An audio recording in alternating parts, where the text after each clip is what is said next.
Alléluia. Que le Seigneur soit glorifié, que le Seigneur soit magnifié. Si tu es présent sur ce canal maintenant, si tu es en train de visionner cette vidéo, ça veut dire que le Seigneur va t'accorder une certaine révélation, une certaine lumière en ce qui concerne ce que nous allons partager maintenant.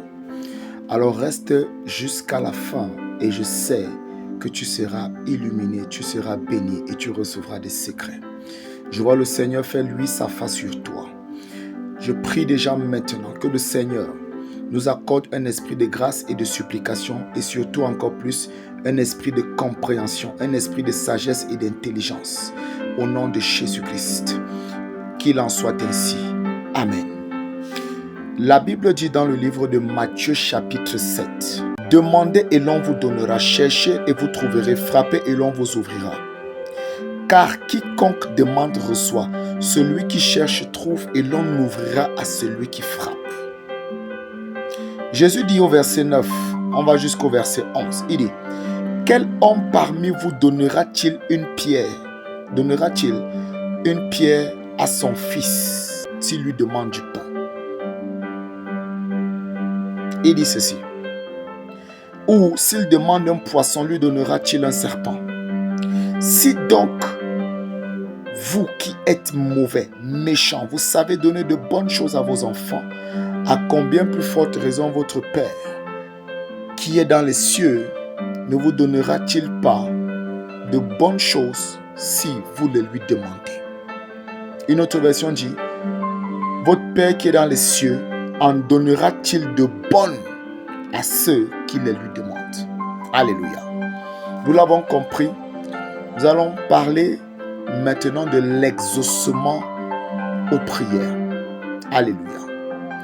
Jacques chapitre 4, le verset 2 au verset 3. Dans Jacques chapitre 4, le verset 2 au verset 3, la Bible me fait comprendre. Vous convoitez, vous ne possédez pas. Vous êtes meurtriers et envieux sans rien pouvoir obtenir. Vous avez des querelles et des luttes et vous ne possédez pas parce que vous ne demandez pas.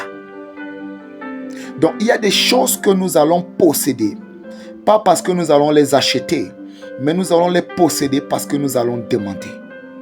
Et il dit ceci, vous demandez et vous ne recevez pas. Donc il y a même des gens qui demandent.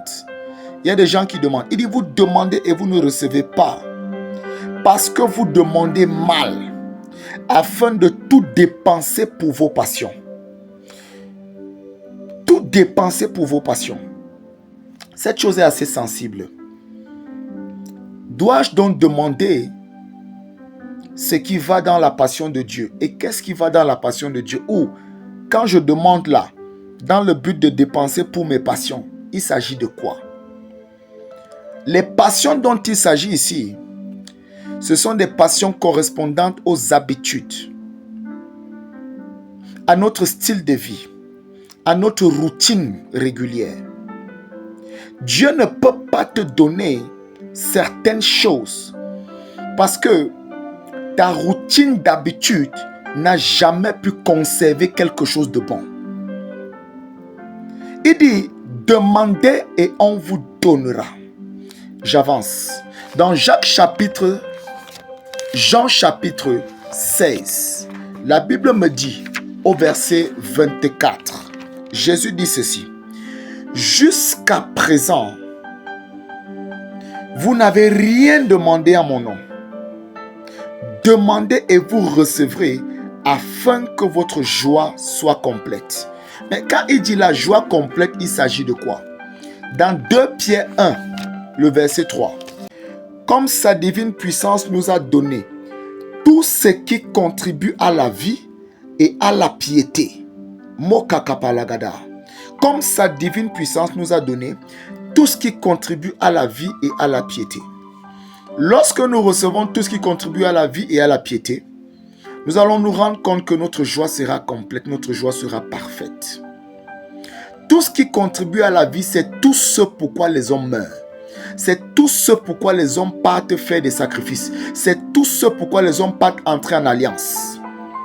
Dans le psaume 127, le verset 2, la Bible nous fait comprendre quelque chose. Dans le psaume 127, le verset 2, La Bible nous dit ceci. En vain vous levez-vous matin, vous couchez-vous tard et vous mangez le pain de la douleur, le pain d'affliction. Il en donne autant à son bien-aimé pendant qu'il dort. Ça ne veut pas dire que tu dois dormir et attendre que tout se fasse. Non. La prière n'exclut pas le travail. Et le travail sans prière sera un effort très difficile. Mais la prière sans le travail, ce serait une perte de temps. Que ce soit l'un, que ce soit l'autre, il est important de comprendre. Ici, Jésus nous dit quelque chose de clair. Il dit demandez et vous recevrez. Demandez et vous recevrez. Il y a des dimensions de prière. Et ce sont ces 3 dimensions ici. Demandez et vous recevrez. Nous devons apprendre à demander et à recevoir. Nous devons entrer dans une dimension de demande qui ne correspond pas à la satisfaction de nos passions, de nos routines, de nos habitudes quotidiennes. Écoutez, si tu fais la même chose chaque année, ne t'attends pas à avoir un résultat différent plus tard. Les choses comme le succès n'arrivent pas par hasard. Les choses comme le bonheur n'arrivent pas par hasard. Tu ne peux pas rester sans faire ce qu'il faut et espérer avoir cela. Il dit, demandez et vous recevrez. Alléluia. Il y a des exemples de personnes qui ont demandé et elles ont reçu. Des personnes ont demandé et elles ont reçu. Nous allons prendre le cas d'Anne. Anne dans 1 Samuel chapitre 1. Anne a demandé à Dieu un enfant mâle. Alléluia. Et elle a promis à Dieu, si tu me donnes un enfant, je te donne un serviteur. Dans sa demande, il y avait non pas la satisfaction de sa passion, mais il y avait la provision à un besoin par rapport à un agenda divin. Donc, en d'autres termes, apprenons à demander et à demander beaucoup plus à ce qui concerne l'agenda de Dieu, le plan de Dieu. Parce que si nous vivons, nous ne vivons plus pour faire ce que nous avons eu l'habitude de faire hier. Nous vivons pour faire ce que Dieu veut que nous fassions. Nous vivons pour être ce que Dieu veut que nous soyons. La Bible dit dans Proverbe 16, le verset 4, l'Éternel a tout fait pour un but, même le méchant pour le jour du malheur. Pour dire à quelqu'un, mon frère, ma soeur, si tu existes pour un but. Il y a des raisons divines rattachées à ta destinée. Et il est important de comprendre que les prières qui vont permettre que tu sois à l'aise, ce sont des prières qui sont en accord avec le but rattaché à ta destinée. Donc, je vais te dire, une chose que tu dois comprendre quand tu es né de nouveau, c'est de découvrir la raison pour laquelle tu vis, la raison pour laquelle tu existes. Parce que maintenant, j'utilise cet appareil pour filmer. Mais il y a des personnes qui peuvent être spirituellement comme cet appareil et qui utilisent cet appareil, par exemple, pour laver la vaisselle. C'est un gâchis. Si tu manques de connaître ce pourquoi tu es, même tes prières seront un très grand effort sans jamais avoir de satisfaction. Donc, une des raisons pour laquelle les gens ne reçoivent pas les doucements à leurs prières, c'est parce que quand ils demandent, leur demande ne corrobore pas avec les desseins divins rattachés à leur destinée.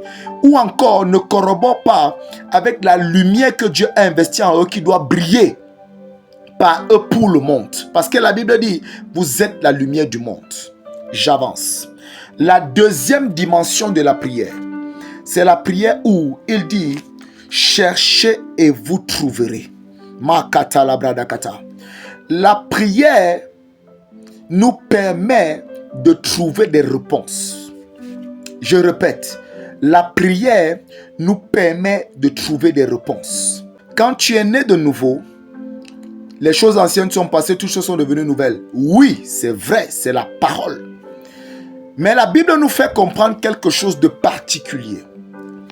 Dans Jean 11, le verset 44, quand Jésus a dit, Lazare sort, au verset 43, verset 44, le mort sortit, les pieds et les mains liés de bandelettes et le visage enveloppé d'un linge. Jésus leur dit, déliez-le et laissez-le aller. Il y a une réalité. Il y a une réalité. C'est qu'il y a des personnes qui ont besoin d'être déliées. C'est pourquoi dans Matthieu 18, il nous donne le pouvoir. Il dit, ce que vous lirez sur la terre sera lié dans les cieux. Ce que vous délierez sur la terre sera délié dans les cieux. Il y a des personnes qui souffrent de certaines choses, même étant en Christ, faisant tout ce que leur Église, tout ce que les fondements du système dans lequel ils sont demandent de faire, mais les personnes là passent par des choses terribles. Écoutez-moi. Il a dit, cherchez et vous trouverez. Dans Deutéronome 29, la Bible nous fait comprendre une chose. Les choses cachées sont à l'Éternel, les choses révélées sont à ses enfants. Lorsque nous apprenons à prier pour chercher, nous allons trouver. Il y a une réponse derrière ce par quoi tu passes. Il y a une cause claire, fondamentale derrière ce par quoi tu passes.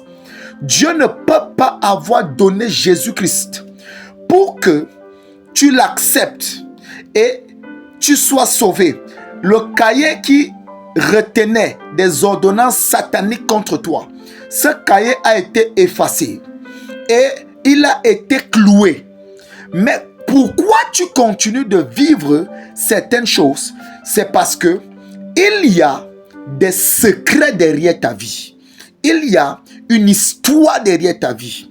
Beaucoup de personnes se limitent à retenir des révélations qui n'ont pas lien à leur destinée directe.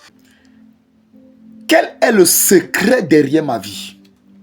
Quel est le secret derrière mon histoire? Quel est le secret derrière mon nom?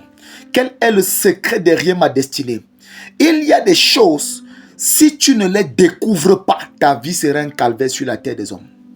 Ta vie sera un calvaire. Donc, il y a une dimension de prière où tu dois prier pour connaître des choses concernant ta destinée, concernant ta famille, concernant ton mariage, concernant tes affaires, concernant tes projets. Et c'est la prière là ici. C'est une prière de requête. C'est une prière où tu demandes à Dieu d'avoir accès à des choses auxquelles le commun ne peut pas avoir accès. C'est biblique et c'est divin. Très important de le comprendre. Troisième dimension de prière. Il a dit, frappez et l'on vous ouvrira. Quand on entend ouvrir, on peut entendre porte.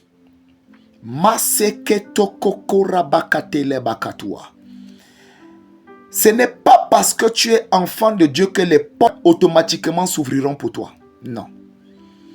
Il y a quelque chose que nous devons comprendre. La Bible nous a fait comprendre que nous sommes le chant de Dieu. Et en tant que chant de Dieu, il dit dans Isaïe 45 par exemple, le verset 1, ainsi parle l'Éternel à son oint, qu'il tient par la main pour déboucler la ceinture des rois, pour ouvrir devant lui les deux battants et que les portes ne soient plus fermées. Oh, donc, il y a une dimension où l'Éternel peut me tenir et les portes ne soient plus fermées. Ça parle ici de la percée.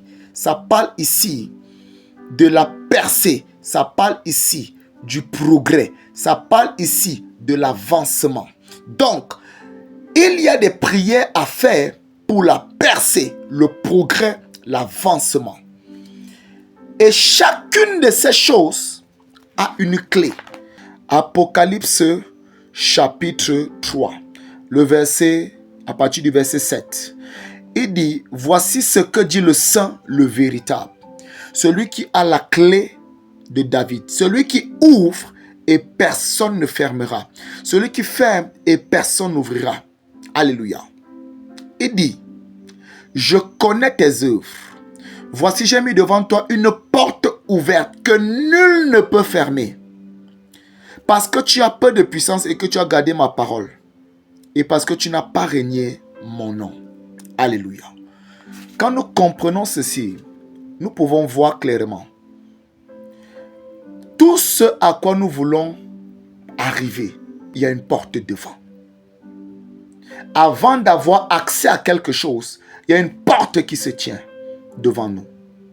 Et à force de frapper par nos prières, cette porte finira par s'ouvrir.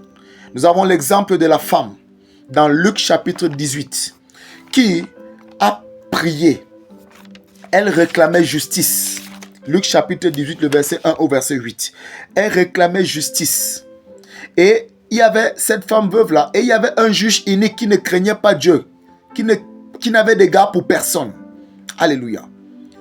Mais la Bible dit, cette femme venait constamment lui dire, rends-moi justice de ma partie adverse.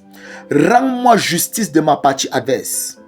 Et le juge se dit un matin, quoique je ne craigne pas Dieu et que je n'ai d'égard pour personne, néanmoins, de peur que cette femme ne vienne me casser la tête, une autre version dit ne vienne me rompre la tête, je lui rendrai justice. Jésus nous pose maintenant une question. Jésus nous pose une question. Il dit au verset 7, « Et Dieu ne ferait-il point justice à ses élus qui crient à lui jour et nuit, tarderait-il à leur égard ?» Il dit au verset 8, « Je vous le dis, il leur fera promptement justice. Mais quand le Fils de l'homme viendra, trouvera-t-il la foi sur la terre ?» Donc, la prière où nous frappons pour qu'on nous ouvre, c'est une prière de persévérance. C'est une prière d'endurance. C'est une prière de focalisation. C'est une prière de détermination. C'est une prière où jusqu'à ce qu'on obtienne ce qu'on désire, on n'abandonne pas. On n'abandonne pas. Quand le Fils de l'homme viendra, trouvera-t-il encore la foi? Il y a des personnes, quand elles ressentent l'opposition à gauche et à droite, et elles sont exposées à X ou à Y, elles abandonnent. Elles lâchent. Mon frère, ma soeur, ne lâche pas, n'abandonne pas, parce que Dieu, lui, il ne peut pas t'abandonner. C'est pourquoi Jésus a dit, dans Marc 9, le verset 23, « Si tu peux, tout est possible à celui qui croit. » Quelle est cette porte fermée devant toi? Continue de la frapper au nom de Jésus. C'est important de comprendre que dans ce mystère, il y a des portes qui sont des portes sataniques, qui doivent, elles, être fermées. Oui, c'est pourquoi il a dit, qui ferme et personne ne peut ouvrir. Alors, tu as compris ces trois dimensions ce soir. Et je conclus en disant ceci. Il a dit dans Matthieu 7, le verset 11. « Si donc, méchants que vous êtes, vous savez donner de bonnes choses à vos enfants, votre Père céleste, votre Père qui est aux cieux, ne vous donnera-t-il pas de bonnes choses si vous le lui demandez? » Apprenons à demander les bonnes choses. Mais surtout, apprenons à demander en accord avec la volonté de Dieu. Apprenons à demander selon son dessein parfait. Apprenons à demander, non pas pour faire ce qu'on a eu l'habitude de faire. Quelqu'un peut demander maintenant de l'argent à Dieu. Dieu t'écoute et Dieu répond aux prières. Mais la manière avec laquelle tu as toujours géré l'argent, s'il te donne les montants que tu demandes, ce serait un argent gaspillé. Et Dieu a horreur du gaspillage. Quelqu'un est en train de demander une femme. Une femme est en train de demander un époux, un mari. Mais la manière avec laquelle tu as souvent traité l'autre, les autres, est-ce que quand il va te donner cette épouse-là, ou il va te donner cet époux, est-ce que quand il va te donner, alléluia, tu pourras garder? Si oui, reçois ton exaucement. Mais la vérité est simple, c'est que les passions, ce sont ces habitudes, ces routines, ces caractères, ces choses qu'on a toujours eu à faire, de la manière avec laquelle on les a faites. et qui n'ont jamais pu porter du fruit. Et Dieu n'est pas dans un investissement qui ne porte pas de fruits. Donc nos prières peuvent nous faire avoir accès aux ressources célestes, mais les ressources célestes la répondront pour nous si et seulement si nous sommes prêts nous-mêmes à être changés. C'est pourquoi un des bénéfices de la prière, c'est que la prière nous change. En dehors de changer les circonstances, la prière nous change. Alors, tu as compris ce qu'il te reste à faire pour l'exaucement à tes prières. Demande au nom de Jésus-Christ. Parce que dans Jean 14, le verset 13 à 14, il a dit, « Si vous demandez quelque chose en mon nom, je le ferai afin que le Père soit glorifié dans le Fils. » Et il dit au verset 14, « Tout ce que vous demanderez en mon nom, je le ferai. » Enlève de ta tête la borne doctrinale ou la séduction systémique qui a pu te dire que Dieu n'exauce pas les prières. Il a dit, tout ce que vous demanderez à mon nom, je le ferai, afin que le Père soit glorifié dans le Fils. Tout ce que vous demanderez à mon nom, je le ferai. C'est une promesse. Agissons selon cette promesse et je vois Dieu nous bénir sauvagement. Je prie pour quelqu'un maintenant. Avant que je ne conclue, tu n'as pas encore fait de Jésus-Christ ton Seigneur et ton Sauveur. Répète avec moi, Seigneur Jésus, me voici devant toi. Je t'accepte comme mon Seigneur et comme mon Sauveur personnel. Je te demande pardon pour tous mes péchés conscients et inconscients. Efface mon nom du livre des morts, écris mon nom dans ton livre de vie. Fais de moi la personne que tu veux que je sois. Je crois et je confesse que tu es mort et que tu es ressuscité d'entre les morts pour que j'aie la vie et que je l'ai dans l'abondance. Merci d'avoir effacé mon nom du livre des morts. Merci de m'avoir sauvé. Amen. Félicitations. Maintenant, je vais prier. Tout ce que tu veux que Dieu fasse pour toi dans cette saison. Je prie maintenant pour quelqu'un qui a demandé et qui veut recevoir quelque chose de Dieu. Ce que tu as demandé, que Dieu te l'accorde au nom de Jésus-Christ. Il a dit, si 2 ou 3 s'accordent en mon nom, ce qu'ils vont demander, cela leur sera accordé. Je m'accorde avec ta demande, selon la volonté divine. Je décrète, je déclare que tu reçoives ton exaucement au nom de Jésus-Christ. Tout ange satanique, tout prince des ténèbres, tout esprit territorial qui se tient sur ton ciel pour empêcher que tu aies l'exaucement à tes prières. Je décrète, je déclare, ma Bible me dit, je voyais Satan tomber du ciel comme un éclair. Ce prince satanique, cet ange satanique, cette principauté, cette force des ténèbres, cet esprit ancestral, tout ce que ça peut être, je commande que ça tombe de ton ciel dans le nom de Jésus. Et tu reçois ton exaucement dans cette saison dans le nom de Jésus-Christ. Je vois Dieu te bénir puissamment. Je vois Dieu te bénir sauvagement. Dans le puissant nom de Jésus. Je prie que tu découvres la raison de ton existence. Je prie que tu découvres le but de ta destinée. Je prie que l'Éternel t'accorde la grâce de savoir demander. Au nom de Jésus-Christ, je prie que tu deviennes un instrument du reflet de la gloire du standard du royaume des cieux. Dans le puissant nom de Jésus-Christ. Je prie que tu deviennes une bénédiction. Dans le puissant nom de Jésus. Que Dieu te fasse du bien. Au nom de Jésus-Christ. Demeure béni. Jésus-Christ est Seigneur. À la gloire de Dieu. Amen.